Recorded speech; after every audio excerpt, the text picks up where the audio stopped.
Experience is very important. Feeling grounded in a space that you understand and that you love is extremely important. A lot of folks make the mistake of choosing being a founder as a matter of this is fashionable, this is a resume builder. That can put you also in a trajectory that is not as productive for your future because Right. being a founder when you don't have a good foundation also it's going to teach you a bunch of that generalist skills, but it's not going to be giving you any depth in any specific sector, especially if you die within the first year of starting that company, which you're Mm. not that passionate about. The advice that I would have is don't rush things. If you need to spend more time in a sector, in a position, even take an intermediary step like I did, there's Mm. no shame in that. Use that as learning, build your armor, build your resilience, and then just wait for the thing that you are just so committed and so attached to. Welcome to Brave. Learn from Southeast Asia's best tech leaders. Build the future, learn from our past, and stay human in between. No BS on success. I'm Jeremy Au, venture capitalist, serial founder, Harvard MBA, science fiction nerd, and dad of 2 daughters. Every week, we debate startup news, interview changemakers, answer listener questions, and share personal insights. Join our movement of over 20,000 members and get transcripts, resources, and community at www.bravesea.com. Meet Ringkas, your go-to digital mortgage platform breaking down financial barriers for home seekers across Indonesia and Southeast Asia. They operate in more than 15 cities in partnership with all major Indonesian banks and premier property developers. Ringkas is on a mission to democratize homeownership and create over 100 million new homeowners. Don't just dream about owning a home, make it a reality. Explore more at www.ringkas.co.id.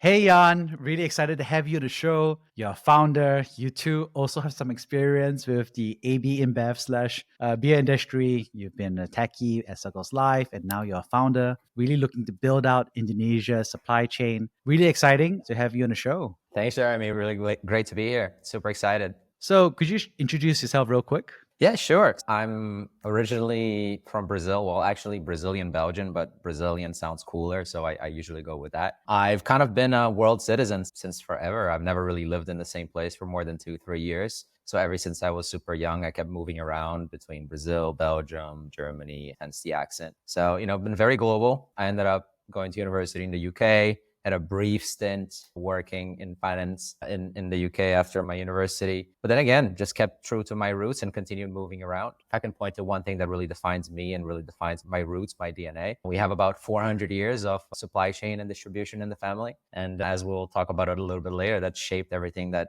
there is to be about me today. So that's me in a nutshell. And excited to tell you more a little bit about what we're doing. So talk to me about what's it like growing up with 400 years of supply chain history? How does that happen? Do you hear a bedtime story about supply chains and how things are moved from one place to other? How does that happen? Yeah, it was a story I'm really proud of, and it's always driven me. I've been super excited, and I have this burning fire inside every time that I think about everything that my family has done. So the supply chain side of things actually started in Belgium several hundred years ago. They were brewers. They used to make beer. They were quite big. They were competing back in the day with the Stella Artois and the large brewers. We ended up losing the battle in the 50s. They shut down the brewery. But my grandfather was a young man back then, so he wasn't content on just shutting it down and doing something else. He ended up trying to do something daunting. He ended up moving to Brazil with the Belgian side of the family, with my grandmother at the time. And he started the orange juice side of the business, which is now very interesting because every generation since he started, my father, my brothers, potentially even my sister, they'll be going into the same space. So I feel this huge backdrop of distribution and manufacturing and farming that I live and breathe every day. Our family discussions all revolve around that. And ever since I was a little kid, from growing up in a farming environment, in a manufacturing environment, to visiting my dad at work in ports and things like that, it's just been such a big part of my life. I'm so curious, when you grew up in that environment, do you get business parables or lessons, any moments that kind of struck you to be like, oh, this is something that's interesting? Yeah, one of the beautiful things let's contextualize this, right? I had part of this experience in Europe, in Belgium and Germany, and part of it in Brazil. Probably some of the most memorable times that I had were during the Brazil times, because in Brazil, it's a world of opportunity. Same as Southeast Asia, it's just a new frontier. But with new frontiers come a lot of trouble and a lot of problems and a lot of things that break. So some of the most memorable moments that I have as a child are basically my dad having to go on these 2-week, 3-week long camping trips into the ports and the big areas around big logistics hubs to fix issues. For instance, leakage in ships that were coming into dock in the ports, and then all the orange juice leaks out. And then you have a huge environmental hazard. And then sometimes visiting him and figuring out, okay, how is my dad dealing with all of that stuff? Right. So it's always been a very interesting environment for me to grow up and very dynamic, especially on the Brazil side of things, because there was always something that was just about to go wrong, but also something on the horizon that was the next big opportunity. Fascinating. And there you are. Obviously, you have this family business and family tradition that you're there. And then I'm so curious because you joined AB InBev, which is, again, giant brewery operation. I used to consult for Heineken and Asia Pacific breweries, counterparts, I would say competitors in the space. But you spent 5.5 years there. So I was just a consultant at Bain, kind of advisory for them. So it's very different. But I spent 5.5 years covering APAC, Southeast Asia, China, India. So walk me through that experience. What's it like? So I knew I wanted to work for AB InBev since the age of 13. 13? Most people want to be, I don't know, a doctor or a lawyer or a pilot or a soldier. Yeah, it was, we had just moved to Belgium. Right. And we were studying, I was at an international school. Right. And back then, it was not AB InBev yet, it was InBev. So it was the Belgian, they had acquired Interbrew and headquarters were still in Belgium, in Leuven. So I was studying with the kids of all the executives. And this is now the biggest company in both Brazil and Belgium. Anybody who has a dream of making money and just being at the peak of their careers, they're thinking about AB InBev or they're thinking about InBev. So I had both sides pulling me towards the company. And there were some of the kids from the executives that were in my grade, that were peers and whatnot. And every time that the parents would come by, we would engage them as Brazilians or as Belgians. They would give speeches or whatever at the school. I would cling on to them. I just already had this fondness for the company from a very young age, just because of the story, of the background around being a brewer and whatnot. So very early on, at age 13, 14, back then, the global CEO, Carlos Brito, he was the father of a couple of my friends in school. I kind of clung on to him and I said, hey, I want you as a mentor. Right? So he was my first real long time mentor, and that influenced every decision that I made about career, about the internships that I made, about what I studied, about where I studied. And all of those things eventually led me to getting my position, my so coveted position at AB InBev. But I had such a deep relationship with them over the years that I had carved out across the different regions that they gave me leeway to kind of pick where I wanted to go and what I wanted to do. And 400 years of supply chain is great, but Brazil has the problems that I mentioned, and it's a great place, but my family was there. I didn't want to be in their shadow. Belgium is great, but it's kind of tiny. Beyond waffles, beer, and chocolate, there isn't much else. So I wanted the new frontier, and AB InBev gave me that. They enabled me. They allowed me to have this opportunity to move to Asia with them, be in China, cover APAC, spend a lot of time in some of the most interesting markets, arguably in the world, especially during that time. So yeah, it's been just a crazy, wild journey, and I learned a ton with them. Well, you can't really say no to Belgian waffles there, but like you said, not much of a career. And so you went to AB InBev and you spent 5.5 years really covering APAC, including you're based in Shanghai, you're covering Southeast Asia. So I'm just so curious, what did you learn from 5.5 years? Because there's a good chunk of time you went through 3 different roles. And so I'm just curious what you learned from that experience. I was so self-actualized at that company. They gave me every opportunity to grow. They made me one of the youngest directors/partners in the company. They allowed me to run business units at the age of 26, running a full P&L, having a team where everybody else was at least 10 years older than me. And that type of experience was just crazy. It accelerated my learning in a way that I wasn't ready for, but it forced me to be ready for it. So I think there was a huge maturation process and a huge acceleration in what I needed to step up to in order to be able to deliver and to continue the growth trajectory that they put me on. So I think professionally, from a maturity standpoint, that helped me tremendously. But specifically, I was exposed to a huge amount of variety in terms of markets. AB InBev is large in the region. They have a massive operation in China. I think they have something like 40, 50,000 employees across the region. They're large in Southeast Asia. They're huge in India. Across the roles that I had, for instance, on the director of strategy and M&A, but also as the chief of staff to the CEO, I got to work with him on some of the most strategic and important projects at that time, some of which were related to acquisitions, some of which were relating to supply chain digitization. And I think that to me, that was the most marking or the most important piece of learning that I got to have during that time, because I got to really be thrown in the field and really have to face every layer, every part of the supply chain that is insanely complex. For you to contextualize what a supply chain looks like end to end in India, it's massive. There's no one size fits all. You have layers and layers upon layers. And the same thing applies to China, and the same thing applies to places like Vietnam, Philippines, and Indonesia.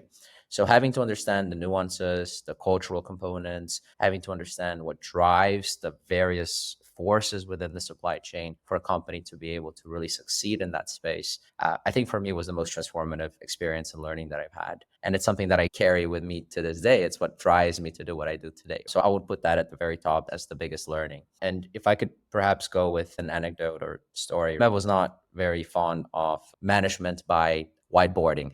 I think even though I didn't speak Mandarin at the time, they were very keen on throwing me to go in the field. They sent me to do wholesaler audits in the middle of nowhere, not speaking a word of Chinese, having to drink baijiu with a bunch of guys that they were trying to do business with and trying to understand whether or not they were faking the accounts.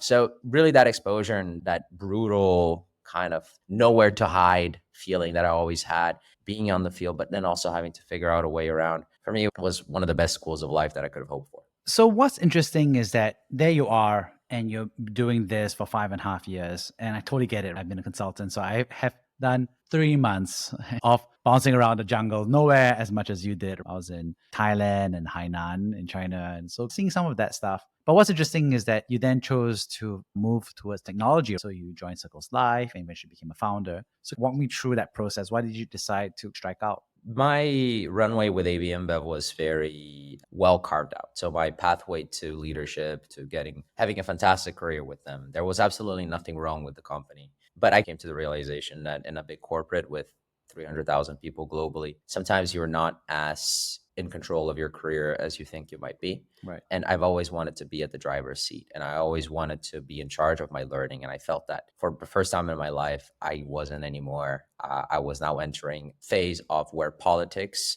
and exogenous factors would influence my path forward from there, because I had already reached directorship. Now things need to piece together. So once that realization came to be, I was just so sure that entrepreneurship was the only path forward. But I wasn't ready yet. I was 28 at the time. Most of my life was corporate. I had worked across different parts of APAC, but I hadn't made the difficult decision to get closer to the markets that I thought were the most interesting ones. So for me, the only path forward was to leave the comfort and the warm embrace of AB InBev and then expose myself to a wholly new environment where I could get exposure to technology. I could learn the ecosystem. I could learn what it's like to work with founders. And that really drove me to Circles and to work with the founders there, which was, again, one of the most foundational experiences of my life. It offered me the opportunity to have a hard crash and a steep learning curve into the world of SaaS, into the world of technology, into the world of venture as a whole. Amazing. And there you decide to go and say, you know what? It's a hard crash. It's a steep learning curve. Let me double down on this and build another company.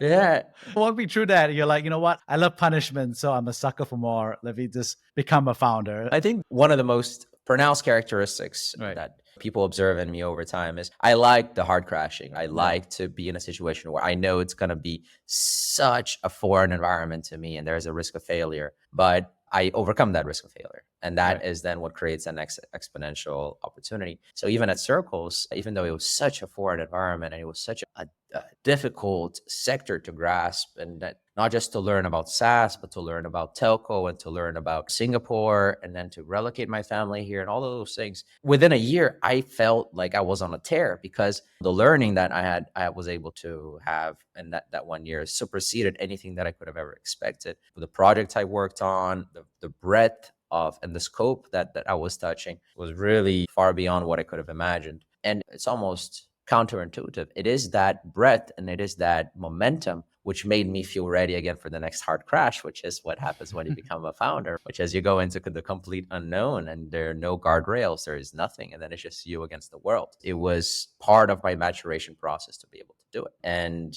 it was the right time. It was the right time because I felt connected to the ecosystem. I felt supported. I felt a sense of confidence that I just knew that you can throw me off of any building and I'll land on my feet. So that was really it for me. To land on your feet into Indonesia supply chain. And so not just any vertical, right? I mean, if you had told me fintech, okay, SaaS, okay. I mean, yeah, I got 400 years of family, I don't know, blood and everything into supply chain. But Indonesia supply chain has been tough. We discussed this, right? I've been a founder before.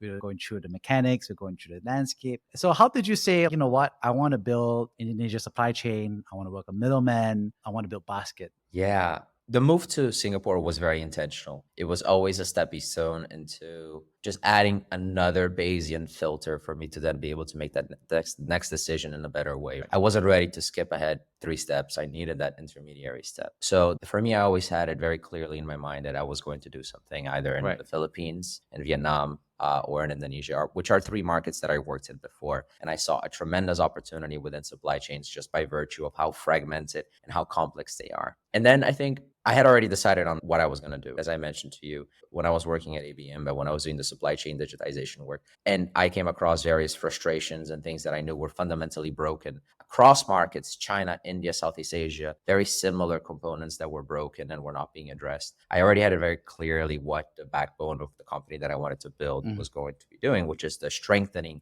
of the middle layers of the supply chain. I just hadn't focused yet on this is the market I'm going to do it, this is the team I'm going to do it with, and this is how exactly I'm going to execute step by step. Now, a couple of things happened in 2021 and 2022 that really put the spotlight on Indonesia. I got further appreciation just for how crazy and fragmented and difficult the market is, which for a lover of hard crashes such as myself was nirvana when it comes to trying to solve problems and figuring out how to toughen the skin, right? If you think about a market where you want to solve a supply chain problem, Indonesia is the most exciting one by far. It's one of the most complex topographies, geographies in the world. You think about tectonic plates and the volcanoes and the thousands of islands. And then you think about one of the largest populations in the world. It's just so complex. And it's that complexity that made me feel, okay, that has opportunity, but it also has space. It has the gray areas where a product, the right company can really go and have the right impact. And in parallel to that, a few things started to happen within the venture space, a few investments, a few trends starting to go into the more disruptive approaches to supply chains, which would involve compressing the supply chain so that you have fewer players and you're kind of bypassing some of the middlemen, some of the layers that I wanted to vouch to empower. And I think that as I saw that happening in parallel, I felt a sense of urgency to ensure that, sure, some of that traditional supply chain, some of those layers will indeed be streamlined and there will be some consolidation. But I felt a sense of ownership and just drive that I also needed to be there in parallel to be able to do the opposite, the work that is required not to let those parts of the supply chain fall behind. So that's what brought me there. And that's what's going to keep me there for a really long time. That's interesting because we've also seen how tough this category is. He said something like, oh, the complexity attracted me. Well, the complexity has also killed so many companies in this space. I think from our perspective, maybe at least 7 different generations. And what I mean by that is 7 different generations of different approaches that have attacked the space with different components. Some of them are looking to disrupt supply chain, some of them looking to consolidate, some of them looking to complement. Others are working at the top with the principals, others are working at the middlemen and the distributors, and other people are working all the way at the bottom, whether it's warungs or saris, so on and so forth. There's so many different approaches. So really interesting to see you approach this. When you take a step back and you look at this whole landscape, and I think you spelled this very clearly in your press release and your communications, but one of the big things you often say is that you're looking to complement and support supply chain rather than disrupt it. And somehow that seems to be very important because you say that all the time. So tell me about what the core of that thesis is. The core of the thesis is the following. The disruption of supply chain entails that there are players in the supply chain today that are not carrying their weight. They are dead weight within that distribution chain. Either they are intermediaries that don't need to be there, they are providing services that don't need to be provided, and just generally speaking, it's margin that is up for grabs. That's usually the core premise of many of the disruptive models, right? This is a traditional player. I can do a better job. Therefore, I'm going to go and I'm going to capture this margin. And it's a narrative that folds itself well on the back of the buzz that we have around e-commerce. If we say e-commerce is going to get huge. Everything is Right. going to be orders and delivered to your Right. door. And then at the same time, we're having this narrative around B2B, which is cutting down the supply chain, shortening the distances, etc. It all sounds very coherent and it all sounds very beautiful. But when you actually take this out of the microcosm that is Singapore, Jakarta, Ho Chi Minh, where we have tier one cities where you might be able to do this because of the population density and because of the GDP per capita in that area, that it's ready for that type of condensing. If you take it outside, you realize that the world is not as rosy. You have so much old infrastructure, warehouses, trucks. And by old, I don't necessarily mean that it's ineffective. I just mean that it's been there for a long period of time, generations upon generations. Businesses that complement tier two cities, tier three cities, tier four cities that have been foundational to the development of those communities. And when I say that empowerment and enabling is the right path forward, what I'm saying is these businesses that have entrenched themselves in those communities for such a long period of time, they will not fall prey to that compression so easily because, again, if one wants to remove them, one needs to build on top. One needs to be able to do the work that they do better. And I'm sorry to say, but it would be a fallacy to believe that any startup or most companies for that matter have the ability to be more efficient than that guy who's been operating that business in that area for 60 years, that knows the kids of all the other owners, all of the retail folks, all of his peers. It's just absolutely impossible. So again, we take the approach that this is an indispensable and very important part of the ecosystem by virtue of those relationships and by virtue of the work that they do in areas where, to be honest, startups are going to take a really long time to go into. And even if they wanted to, they would need to spend a huge amount of money. All those warehouses and those trucks, they don't come in cheap. Yeah. So we work with them. We work with the folks who are there already. We help them to use their infrastructure a little bit better, be it improving how they manage their warehouse, how they manage their logistics. And by doing that, we bit by bit elevate a part of the market that was previously offline and turn that into a more conducive kind of layer that can then support all of this digitization that is happening in the other parts of the supply chain, right? You mentioned the upstream, you mentioned retail. I mean, I don't know. Supporting, that sounds so boring. Disruption, that's so much cooler. Rebuild, restack, compress, disintermediate, right? I think these are things that feels like it generates a lot more value because of that. You can call it dead weight, but I think it's the idea of technology can bring a lot of efficiency to the system, right? The productivity gains are so much higher. The network effects are high as a result.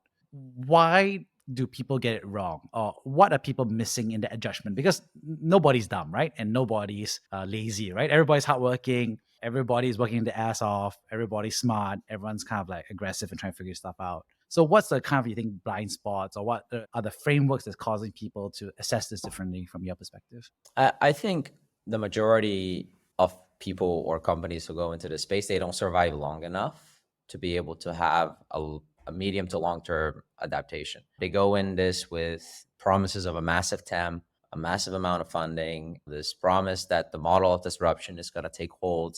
And once they realize that it won't, because of the things that I mentioned before, because you have this layer which is there, which you can't bypass and take over and capture those margins as easily as you thought you might, then you start to go into a tailspin, because what are you're going to compensate perhaps a lack of traction by hiring more. You're going to grow the size of the organization in order to perhaps fulfill growth metrics which are not necessarily aligned with the long-term survival of the company. So again, I think this space is a survivalist's game. The companies that will survive within this space, that will be able to create long-term change, are the companies that can remain nimble, that can keep their costs relatively low, can find a ways to work with the different parts of the ecosystem, not just with a single part. When I say enablement, I'm not just talking about the wholesalers, the distributors, intermediaries. I'm talking about how that connects to the brands. I'm talking about how that connects to the financial ecosystem, which is providing working capital, how that connects to the folks that are today providing 3PL services. But you need to be able to survive long enough to understand the nuances and to get the model right, without blitzscaling like crazy and just trying to go for the first thing that appears to be the right solution, because it's extremely nuanced. So I think that's what most people get wrong. It's scaling prior to having figured out really what is the combination of models that will be sustainable in the long term. And once that happens, it's very hard to claw it back, because, and you will have seen this before, the unit economics, they don't tend to add up in this space for a while. Oh, that's so much to unpack there, right? I think we're going to both nerd out here a little bit. I think there's a couple of phrases here, which is scaling before the business models interlock. And that it's also hard to unwind once you scale because of the unit economics don't stack. So this is an expert conversation here. So first of all, what do you think are the business models that do stack? I think you mentioned this. You talk about technology, you talk about operations, you talk about financing. And that's something that many startups have actually said they do provide those things, right? Operations, technology, and financing. So what does it mean to be thoughtful about what you're stacking together here? Yeah. So long as your base is light and you're providing those things, you're in good shape. If your base is heavy, meaning that you're a working capital heavy business, you are providing, you have hundreds of trucks on the streets, you have Mm, thousands of people, and you're holding inventory. Let's just say that there's no cash conversion cycle, there's no working capital cycle that can survive the test of time here. You just don't have room because you're fighting in a low oxygen environment with an extremely heavy model. I really do feel that sure, all of those areas can create value, can be revenue drivers, but the flexibility, the lightness on your feet for you to be able to perhaps mm, crank up the heat on one of the areas that is generating more revenue while departing from others that may have proven not to be so profitable. mm, That's what really dictates the winners from the losers. What I find is a common mistake in the space is the quickest way to get traction is by entering the 1P model space and just going into a more of an inventory play. And mm. then once you start to do that, it's very hard to go back. It's just really hard to go back. Sounds like there are two, I wouldn't say errors, but the first error is inventory in order to supposedly increase margins and so on and so forth, but ends up being a whole chimera slash dragon all to manage all together, like you said. But the second thing I actually found interesting was that you said it's not necessarily that the models in terms of value add is wrong, but it's the denominator is right in terms of your asset heaviness and your approach. And and then you said the unit economics doesn't stack as a result. So kind of walk me through the positive version of this from your perspective, what a negative version of this looks like. Let's use a very simple example here. Let's assume that I am going to streamline the supply chain by becoming an inventory holder. So Right. I'm basically becoming a wholesaler. So you're going to have to deal with, first of all, the massive amount of working capital you need to come up with to be able to source. It's going to take you a long time to be able to have the right sourcing relationships to be able to command Mhm. good pricing. So your margin is going to be compressed already from the get go. Now, you're going to have on the opposite side requirements or promises to investors. So you're going to be subsidizing transactions on the buyer end. So most likely, if you break even on CM1, you're already in good shape, and most just simply don't. Now, on top of that, you're adding logistics, and most of the logistics that is run by folks that go into the space is usually third party, so 3PLs. I mean, I think 3PLs that's a fantastic thing for the economy as a whole, but it's just not something that startups in our space can afford to do. You're spending 15 million rupiah or $1,000 a month on a truck. Right. And on top of it, you're basically having to ensure the cash that is being collected or is being brought in through those operations. So now you're already in a situation where in CM1, you're already struggling. Then you add the logistics on top. And then on top of it, you have to pay extra to ensure cash because you're dealing in a Mm, super cash rich economy, in mm, a cash focused economy. There is no business that can survive those pressures. mm, Why? Because in the traditional world, none of those things are actually pressures. You think about a traditional wholesaler, he doesn't worry about collecting cash. He's going to get paid anyway. He doesn't worry about the logistics. He's got his tiny little truck there that he shares with seven other wholesalers, and they're all happy. And he doesn't even think about that as a cost. Actually, the store owners come to buy stuff directly from his store. So the right. equation just does not add up because at the end of the day, when you get to the consumer pricing, there's only one consumer pricing. They're going to go for the cheapest price that they can afford. So again, I think it's a bit of a meat grinder if you go into the asset heavy operations for this space. So, what's the solution from your perspective? How do you orchestrate? How do you complement that if this is not the way? It depends what you're after. It's Yeah. perfectly acceptable to start a wholesaler business. Even within FMCG, you can still make good money. Don't get me wrong. If you have tight operations, if you insert yourself into the local communities, you can make great business. You can have amazing cash flows. Sure, you're going to have to learn to do all of those things that the local players are doing, but you can still do that. Is it a venture backable business? I'm Mm, not so sure. It's a mm, lifestyle business. right. So if that's your objective, then that's absolutely no problem. My objective is to capture data across the entire middle distribution layer in Indonesia, Mm, not just because it's a nice to have, but because you think about the applications and what I can do with that data, from productizing it to leveraging it for underwriting to then monetizing it with the principles. I win by having the broadest possible base. So again, for me, the lighter I can be and the more brains I can be inside of those wholesalers capturing data day in and day out, the more that's conducive to what I believe could be a highly scalable and valuable business in the future. So again, it all comes down to being light on your feet. And it comes down to, not being afraid to identifying all of the various areas within the business that you can capture revenue from. People would be surprised how many different revenue lines you can create out of this. And sure, it adds complexity a little bit, but there are so many areas within the supply chain that are perhaps you're not making your 3, 4, 5% take rates, but you're making zero point 0.2, you're making 0.3, you're making 0.4. But if your cost is 0.5, 0.05, or zero point 0.1 to run your operations, you're in for a really high margin business, especially if you're scaling that across many wholesalers in the country. How is that a win for the wholesalers and distributors partnering with you in that scenario? Because it sounds scary initially, right? It's like, oh, okay, you're taking data, you're productizing excess. So how do they benefit? The wholesalers care about one thing only. They care about sales and they care about their bottom line. And the bottom line is not even that. They care about it, but let's just say that they have difficulties in properly calculating it. So long as we are able to bring additional traffic for them and technology is enabler to be able to do that, we are both winning. I'm winning because I'm capturing the data that I need in the process, digitizing this wholesaler. The wholesaler is winning because he's selling more. He is able to reach a bigger area, but at the same time, he is bit by bit starting to see the benefits of digitization, how great it is to know how much inventory you have, how great it is to know that you're actually not going to have enough cash this month to be able to fulfill certain orders or certain POs. That is a huge value add for them. One of the major pain points that we see comes month end, and these wholesalers, they start to say, this month we're going to come short 800 million rupiah because I just ran out of cash. I just don't have enough cash left in my little box here. I cannot fulfill these POs. I cannot go and pay the brand owners or the distributors. That alone, the opportunity cost that we help them to avoid is great. So those little points of delight create a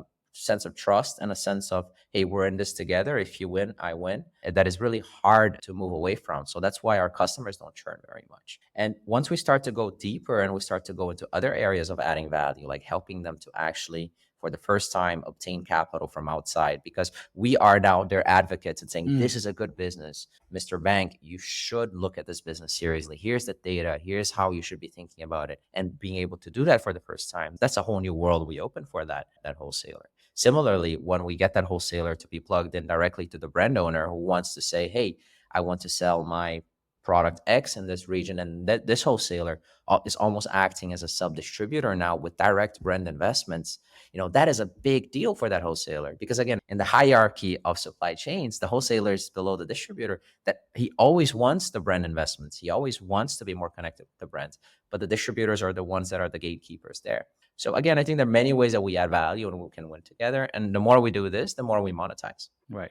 I think what's interesting, of course, is that for this entire category is very much also not just about helping, but also how monetization happens. So that's a big question that people have. People have tried SaaS, other people have tried success outcomes. What do you think, not necessarily by yourself, but you look at this whole space, what's the best approach from your perspective? I think you need to play multi-category. That's absolutely critical. You need volume drivers and you need margin drivers, and you need to have the data capabilities to be able to know what's what. If you're just a volume driver, it's going to be very difficult. So if you really want to monetize from a marketplace model perspective, you need to be able to play across different categories, and you need to be able to play across products that have different price sensitivities. I think that once you are there and once you're building that relationship and once you're already transacting, it's not too much to actually go beyond that and monetize different areas. So once you have become multi-vertical, once you are driving volume for your partners across different categories, for you to then use that data to monetize, as I mentioned, for instance, our financing partnerships, whenever we have a loan that is dispersed, we take a cut. Whenever we bring volume to some of the 3BL players that we're bringing, we take a cut. Whenever we bring incremental volume to the brand, we take a cut. So monetization, as I was mentioning, I think the core there needs to be a price sensitivity game, making sure that you are working with products that afford the right margins for you to have at least a base. And then everything that comes on top of that is just margin accretion. So the financing is margin accretive. All of the stuff that we do in terms of cross. So we do charge for our software as well, for instance. It's not a massive amount, but the wholesalers are happy to pay for that once we deliver 5-10% of incremental sales for them. So that there are definitely ways that you can monetize on top. But if your bucket is a leaky bucket from the beginning because you're just doing volume driving and that's not generating much margins for yourself or for your customers, then it's very hard to layer anything on top. As you go through and think about point A to point B to point C, what do you think is the vision that you're trying to build out from your perspective? I want to build out, if I could summarize it in 4 or 5 words, it's just software defined supply chains. I want to have the little operating systems and enough nodes within Indonesia's supply chain such that anyone who wants to go to market, anyone who wants to participate or to play in specific areas, whether you are a D2C brand or whether you are a large brand that wants to gain penetration in a specific area, Baskit becomes the go-to because we are connected across and I can provide that stitched up distribution chain for you on a silver platter. That's the grand vision that I'm trying to create and I'm driving towards. But for me to be able to do that, the first step is colonizing that important middle layer and then utilizing that layer to create value for the other folks. So it's bit by bit. And it's not going to be just one layer across the entire country. We're taking a city by city approach, which is a little bit different than what some other startups do. We're not blitzing all of Indonesia. We're operating in a few cities in West Java, and we're really going deep. So this layer cake approach that we're taking, right? We do that repeatedly. It's almost like a little bit of a rocket internet type of game. But over time, as we repeat this across, then I believe we're able to create this effect. And hopefully Baskit will be the go-to market as a service for any supply chain. Amazing. On that note, could you share about a time that you personally have been brave? Let's go back to when I decided to leave AB InBev, yeah? So I'll share a few details here. I won't go into numbers or anything like this, but I had a few houses worth of highly liquid stock that was maybe a year and a half away from vesting. That was just going to be in Hong Kong. There's no tax either. So a few houses worth of equity that I would have had access to now. And I consciously decided to walk away from that in the middle of COVID when every border was completely closed. There were only, I think, 4 countries at the time that could enter Singapore. I think it was China, New Zealand, and a few others. And I decided to take this job in a place in a sector that was completely foreign to me, whereby I knew that I was moving I was a newlywed. I just got married with my now wife, that I was moving my future. I was moving my family. I was moving everybody in an environment where my life is now dependent on an EP. Right. And if I don't pass probation, I have to pack my bags and move back with my parents somewhere in Europe or Brazil because there's nowhere else in Asia that will take me. There's nowhere. I cannot go back to China. I cannot go to Hong Kong. All of the borders were shut, and I would have just been completely ejected from an environment that I've been trying to, for a very long period of time, to really crack and to insert myself in. So I was very aware that taking this risk, if I didn't perform, that would have been the consequence, and it would have massively changed the course of my life. So failure was not an option, and I think that's really what stoked a fire that was probably bigger than it would have been otherwise. But yeah, I feel that was pretty brave. Wow, that is brave because you walked away from cash and those golden handcuffs. For people who are thinking about it, thinking about potentially leaving like a nice job or whatever it is, or thinking about doing something entrepreneurial, any advice that you would share about how to think it through or how to position themselves or get themselves ready for that? Yeah, I think experience is very important. Feeling grounded in a space that you understand and that you love is extremely important. I think a lot of folks make the mistake of choosing being a founder as a matter of this is fashionable, this is great, this is a resume builder. And I think that can put you also in a trajectory that is not as productive for your future because being a founder when you don't have a good foundation also is not going to be, it's going to teach you a bunch of that generalist skills, but it's not going to be giving you any depth in any specific sector, especially if you die within the first year of starting that company, which you're not that passionate about. So the advice that I would have is don't rush things. If you need to spend more time in a sector, in a position, even take an intermediary step like I did, there's no shame in that. Use that as learning, build your armor, build your resilience, and then just wait for the thing that you are just so committed and so attached to, where you have a thesis that it doesn't matter what the world thinks. It doesn't matter whether it's investor friendly. You, with your whole heart, really believe that it's possible. And then you go and you test everything that you can against it. Once you reach that point, then you're kind of unstoppable. So yeah, that would be my advice. On that note, thank you so much for coming on the show. I'd love to kind of summarize the three big takeaways I got from this. The first, of course, thank you so much for being open about 400 years of family experience in supply chain. I thought it was a lovely portrait of what it was like to grow up with that family history, but also with that legacy of knowledge and conversation, and you growing up and seeing your father deal with various crises and saying, I want more of that. Normally people are like, okay, time to become a lawyer or something, or influencer. So I think it's interesting to say, like, you take out both heads and say, yes, I want to do more of that. And I think it's really an interesting conversation about what it was like to grow with that understanding. The second, of course, is the interesting piece about the dive on what the Indonesia supply chain looks like. So I think it was very nice and interesting to see how you looked at it from AB InBev's perspective, but also specifically about Indonesia in terms of the complexity, in terms of topography, which was interesting, obviously in terms of geography, as well in terms of markets. I thought it was very interesting for you to split out the different tiers of the supply chain, but also your thoughts about whether the best approach is to either disrupt or to complement. And even if you're trying to complement, I think there's this further level of sophistication between the business models that you're there, the pricing or monetization of revenue partnership models, the unit economics, and then the scaling component. I thought it was very fascinating to have that nuanced conversation about, hey, this is what we've been able to learn hasn't worked for past generations of players and operators, versus perhaps this is the thesis for the future, which we don't know yet. We're going to find out over the next 5 to 10 years together. But I think it's really fascinating to hear that conversation about your hypothesis about what needs to be done and built. Lastly, thank you so much for sharing about what it was like to make career transitions. I think it was interesting for you to share about what it was like to make a decision to join AB InBev. You made a decision to join Circles Life. You made a decision to join Baskit. But each of them had that inflection point about what were your considerations in terms of capital, in terms of geography, in terms of even the COVID pandemic situation. So I thought it was really fascinating to hear that. And I'm sure that it's going to be so helpful for folks who are considering about their own career transitions. On that note, thank you so much, Yann, for coming on the show. It's a huge pleasure, Jeremy. Much appreciated, and looking forward to hopefully another one in the future. Thank you for listening to Brave. If you enjoyed this episode, please share the podcast with your friends and colleagues. We would also appreciate you leaving a rating or review. Head over to www.bravesea.com for member content, resources, and community. Stay well and stay brave.